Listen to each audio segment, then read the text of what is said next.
যদি এই এলাকায় যদি দায়িত্ব পাই, সোনারগাঁর মাধবপুর যদি আমি দায়িত্ব আল্লাহ যদি আমাকে দান করে, এমন কিছু করে দিয়ে যাবো ইনশাআল্লাহ যেন আপনারাই বলেন আমি মারা যাওয়ার পরে আর একটা লোক আইছিল বনবাড়ির দিকে আইসা এমন কাজ কইরা গেছে আমার স্থানীয় লোকরাও এই কাজ করতে পারে না। ইনশাআল্লাহ এটা করে দিয়ে যাবো ইনশাআল্লাহ। ভোট দিবে তারা যেমন ঘরের দরজা খুলে ঘুমাবে, যারা আমাকে ভোট দিবে না তারাও ঘরের দরজা খুলে ঘুমাবে। আর আমি যদি প্রতিনিধিত্বের দায়িত্ব পাই ইনশাআল্লাহ আপনাদের বাড়ি বাড়ি আমার প্রত্যেকটার মাধ্যমে পাহারাদার হয়ে থাকবো। কথা বলে প্রতিদিন চাঁদা দিতে হয়, প্রতিদিন চাঁদা গুনতে হয়, দিতে হয়, নাইলে অনেক হুমকি দামকি শুনতে হয়, এভাবে সংসার চলে। কিন্তু আমরা দেখেছি যখনই নির্বাচন আসে তখন চা শ্রমিকদের মন জয় করার জন্য মাটিতেও বসে এবং অনেক ধরনের তাদেরকে প্রলোভন দেখানো হয় এবং অনেকভাবে ম্যানেজ করার জন্য অনেক কৌশল করা হয়। এই বাগানবাসী এবং চা শ্রমিকরা বারবার বড় বড় গলায় যারা আশ্বাস দিয়েছে তাদের কাছে বারবার চা শ্রমিকরা প্রতারিত হয়েছে। কথা বলেন। আসসালামু আলাইকুম ওয়া রাহমাতুল্লাহি ওয়া বারাকাতুহু। যারা আমার এই ভিডিওটি দেখছেন দেশে ও প্রবাসে সবাইকে আন্তরিক মোবারকবাদ। দর্শক শ্রোতা, জামাতে ভোট দিলে জান্নাত পাওয়া যাবে, আর যদি ধানের শীষে ভোট দেন তাহলে আপনি ফ্যামিলি কার্ড পাবেন। তবে গিয়াসউদ্দিন তাহেরী মোমবাতিতে ভোট দিলে আপনি কি পাবেন এই ব্যাপারটা হয়তো আপনাদের এখনো জানা হয়নি। তবে এবার তাহেরী হুজুর নিজেই প্রকাশ করেছেন যে আসলে যদি কেউ মোমবাতিতে ভোট দেয় তাহলে তারা কি পাবে। কারণটা গিয়াসউদ্দিন তাহেরী হুজুর নির্বাচনী প্রচারণা করার সময় একদল মানুষ তাকে এই প্রশ্নটা করেছেন, সকল দল সবকিছু দিচ্ছে, আপনি কি দিবেন। তবে দর্শক শ্রোতা, ভিডিওটি ধৈর্য সহকারে দেখবেন, না টেনে সম্পূর্ণ ভিডিওটি দেখুন এবং কি গিয়াসউদ্দিন তাহেরী হুজুর আসলে সাধারণ জনগণের জন্য কি রেখেছে তার নিজের মুখে আমরা শুনে আসি। যদি এই এলাকায় যদি দায়িত্ব পাই, সোনারগাঁর মাধবপুর যদি আমি দায়িত্ব আল্লাহ যদি আমাকে দান করে, এমন কিছু করে দিয়ে যাবো ইনশাআল্লাহ যেন আপনারাই বলেন আমি মারা যাওয়ার পরে আর একটা লোক আইছিল বনবাড়ির দিকে আইসা এমন কাজ কইরা গেছে আমার স্থানীয় লোকরাও এই কাজ করতে পারে না। ইনশাআল্লাহ এটা করে দিয়ে যাবো ইনশাআল্লাহ। ভোট দিবে তারা যেমন ঘরের দরজা খুলে ঘুমাবে, যারা আমাকে ভোট দিবে না তারাও ঘরের দরজা খুলে ঘুমাবে।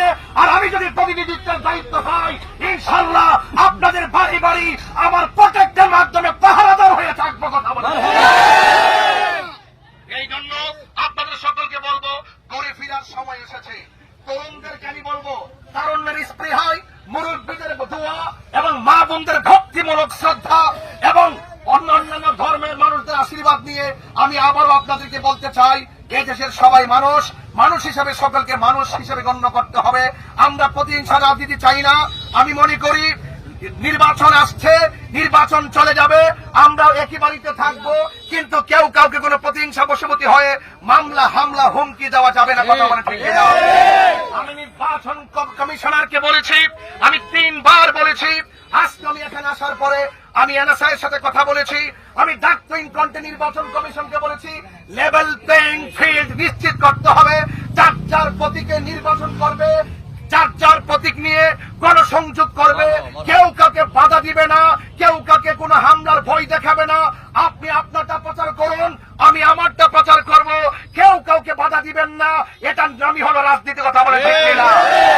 আসন্ন ত্রয়োদশ জাতীয় সংসদ নির্বাচনে হবিগঞ্জ 4 সোনারগাঁ মাধবপুর আসন থেকে বৃহত্তর সুন্নি জোট সমর্থিত বাংলাদেশ ইসলামী ফ্রন্ট মনোনীত মোমবাতি প্রতীকে মনোনয়ন বৈধ সাপেক্ষে প্রতীকী নির্ধারণের মাধ্যমে মোমবাতি প্রতীকে আপনার মহামূল্যবান ভোট প্রদান করবেন, এই মর্মে গণসংযোগের অংশ হিসাবে আজ আমি তেলিয়াপাড়া বাজারে এসে আমি উপস্থিত হয়েছি।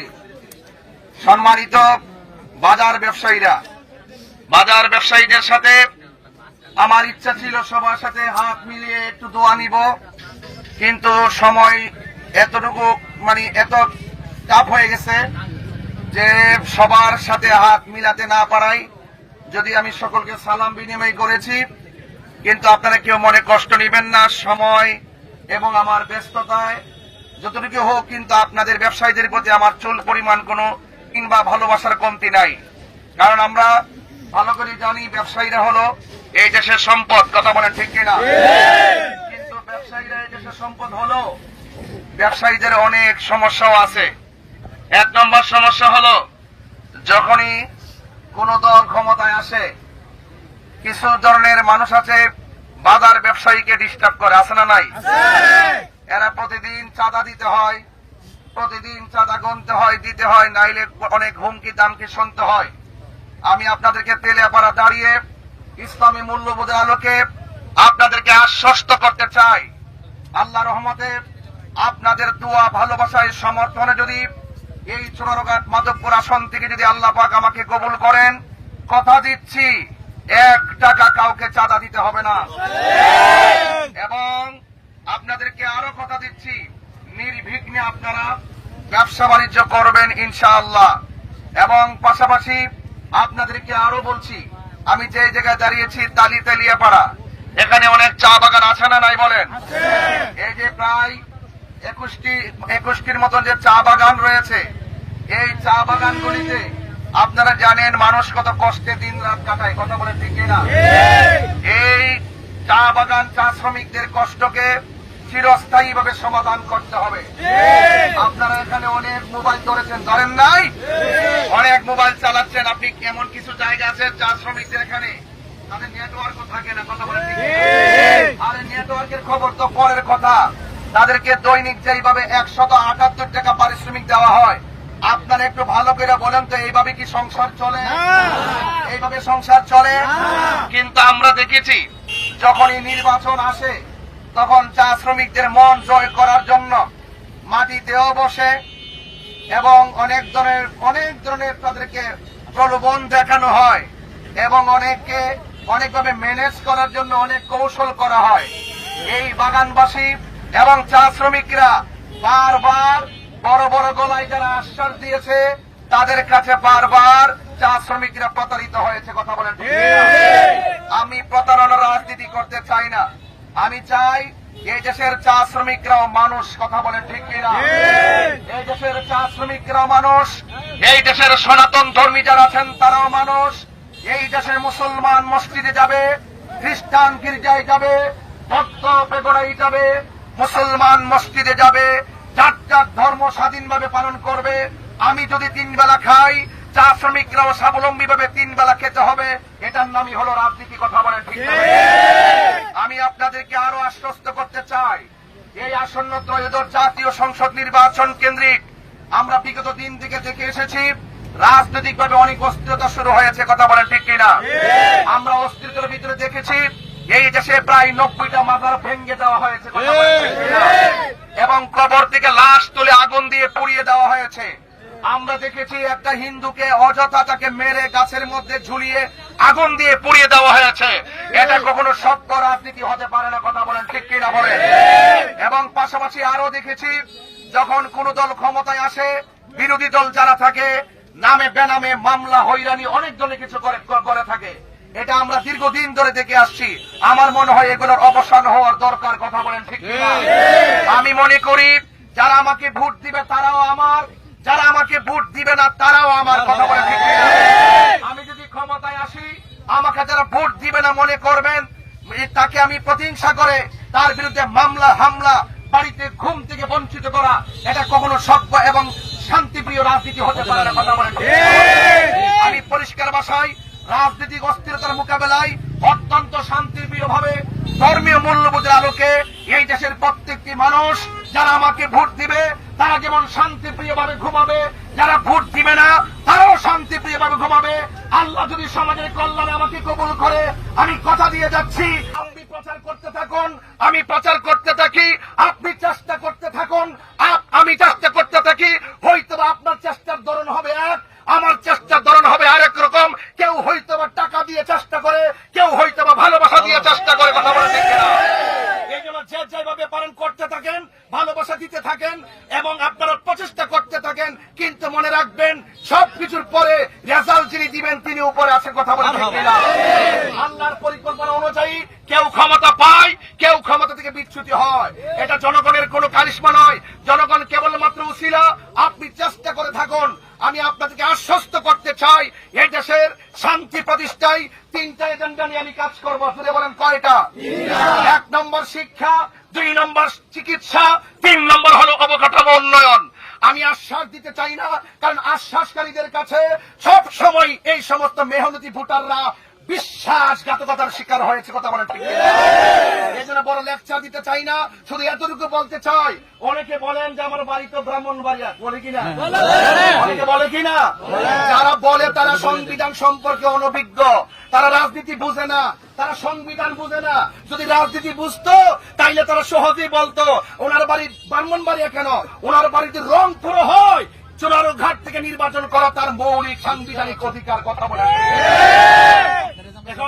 এবং পাশাপাশি আপনাদের সঙ্গে আরেকটা কথা বলতে চাই, আমি তাহিরিকে আপনাদের তেলিয়াপাড়ার জন্য নতুন না, সোনারগাঁয়ের জন্য নতুন না, মাধবপুরের জন্য নতুন।